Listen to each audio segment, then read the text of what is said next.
Hey guys, today I want to talk about what to do when you feel insecure. Now, you cannot go through life without having your insecurities triggered. You see yourself in a photo and you think, ugh, I look like that. Or someone says something insightful at work and you think, wait, why didn't I think of that? If you've ever just been walking around having a perfectly good day, and then something comes out of nowhere and wallops you with insecurity, welcome. This is the human experience.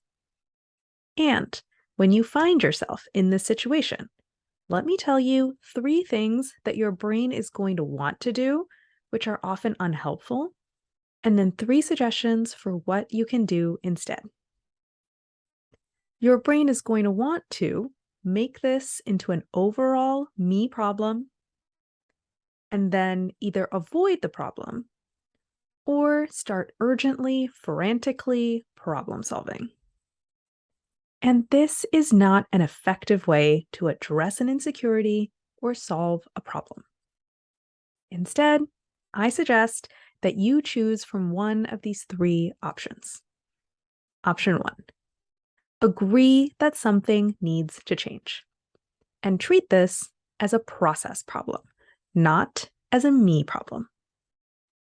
Option 2, decide that nothing needs to change. Expand your definition of what good is. Or option 3, deprioritize. Maybe being good in this specific way isn't that important. Now let's see how this would apply to the examples that I gave you. Case study 1. You see yourself in a photo and you think, ugh, I look like that. So your brain is going to want to make this an overall me problem. It might tell you things like, I'm so ugly. I've really let myself go. I need to be more disciplined. What is wrong with me? And then your brain is going to want to either avoid the problem, get the photo away from me, cover up all mirrors, don't even mention how I look. Or your brain is going to want to start frantically, urgently problem solving. I'm going to cut all carbs immediately. No dessert ever again. Let me hire a trainer. Your automatic brain may do all these things instinctively before you can even stop it. And that's okay. You don't have to stop your automatic brain altogether. You just have to notice when it's going in an unhelpful direction and redirect it to a more helpful path. Try one of these options. Option 1, agree that something needs to change and treat this as a process problem, not a me problem. That might sound like, yes, I do want to look different than I look today, but this is not a me problem, aka something fundamentally wrong with me as a person. This is a process problem, just a simple matter of tweaking the things I do until I get the result that I want. I am a good-looking person. How can I best show myself off? First of all, these pants are too baggy, so let me get a pair that fits better. And I do want to lose a little weight, so let me start adding more vegetables into my meals. Notice how different it feels to solve a process problem versus a me problem.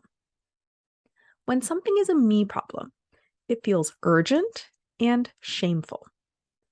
And when you're feeling urgent and shameful, you're so desperate to get out of your current state that you're likely to come up with plans that are unrealistic, inflexible, and unsustainable. When something is a process problem, it's lower stakes and not as personal. And when something is low stakes and impersonal, you have the space to be calm and patient. And you tend to come up with plans that are easy, doable, flexible, and sustainable. Paradoxically, when the stakes seem really high to you, your automatic brain comes up with worse plans. It comes up with plans that are less likely to lead to long-term success. I didn't design the system.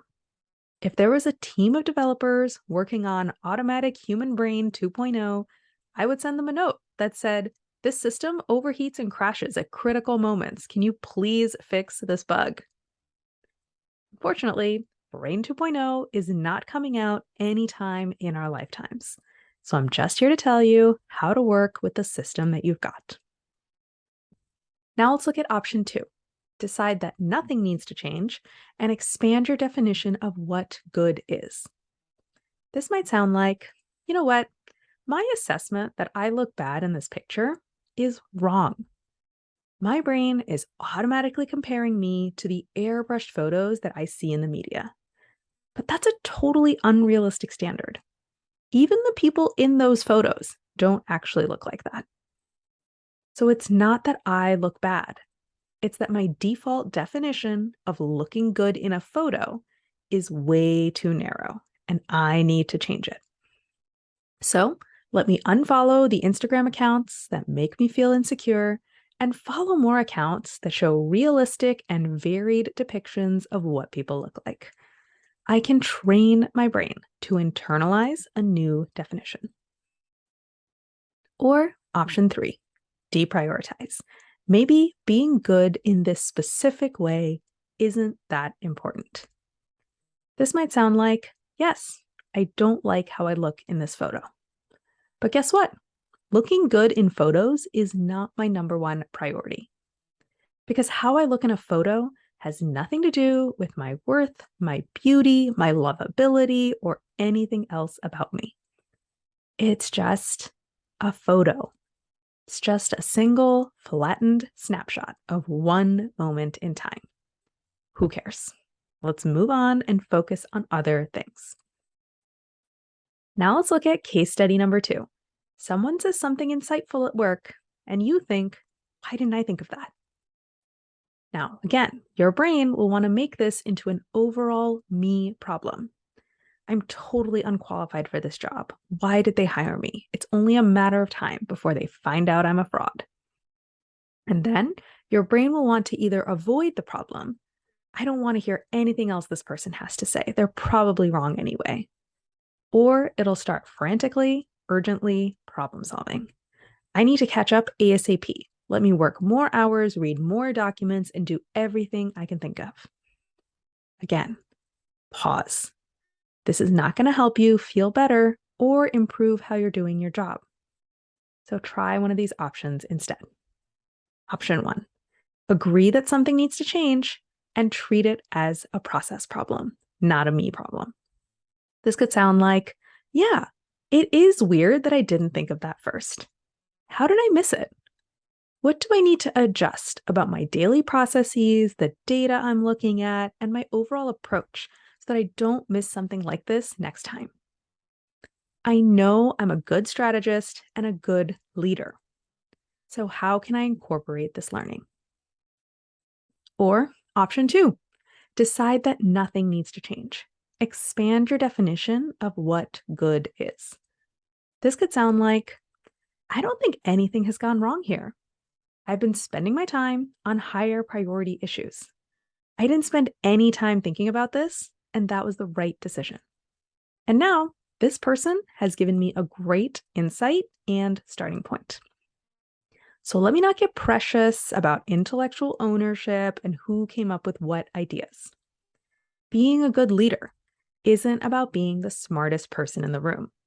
It's about spotting good ideas and running with them. So let me pass this insight on to my team and see what they can do with it. Thanks. Or option 3, deprioritize. Maybe being good in this specific way isn't that important to you. This might sound like, yeah, I could have done a better job here. And being an A++ manager at this job is just not that important to me. I'm not excited about my career path here, and I'm pretty sure I need to look for a new job sometime soon. So let me not worry about trying to do better here, and instead focus on polishing up my resume and thinking about what I want to do next. Now, if you like this kind of problem solving, if you're a high stress, high achiever who is determined to stop getting tripped up by stress, insecurity, and imposter syndrome, and if you want to start feeling better, doing better, and creating the life you actually want, but you can't quite figure out exactly how to do that, then let me help you first break those big goals down into smaller, tackleable problems. Then step back and get some perspective from your knee-jerk first instincts, which may be leading you in the wrong direction. And then apply a structured framework and process to each problem you're solving, and then develop and implement the right answer for you. My course and coaching program is full of simple, doable, step-by-step processes that turn intractable me problems into solvable process problems.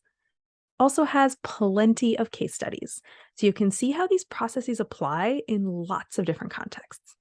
And you get personalized one-on-one coaching to ensure that all your roadblocks are removed and everyone gets over the finish line.